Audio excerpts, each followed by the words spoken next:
পরপর এক দিয়ে গঠিত সংখ্যার বর্গ নির্ণয় করার পদ্ধতি, যা যে কোনো চাকরির পরীক্ষায়, বিশেষ করে রেলের পরীক্ষায়, গ্রুপ ডি পরীক্ষায় এসে থাকে।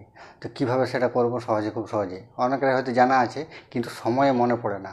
তো সেটার জন্য আমরা আরেকবার দেখে নেব কী করে করা যায়।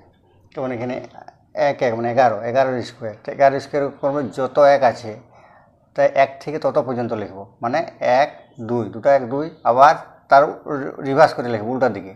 তাহলে আবার 2 কম 1, তাহলে 121, 11 11 121 আমরা সবাই জানি। এবারে যদি 3টে এক পর আমরা স্কোয়ার করি, তাহলে কী হবে, 3টে এক মানে পরপর 3 লিখব, 1 2 1 2 3, তারপর আবার উল্টার দিকে লিখব 2 1, এইভাবে লিখে যেতে হবে। তাহলে 3টে একে পরপর পাশাপাশি এক রাখলাম না, 111 গুণফল বা বর্গমূল হচ্ছে 1 2 3 2 1।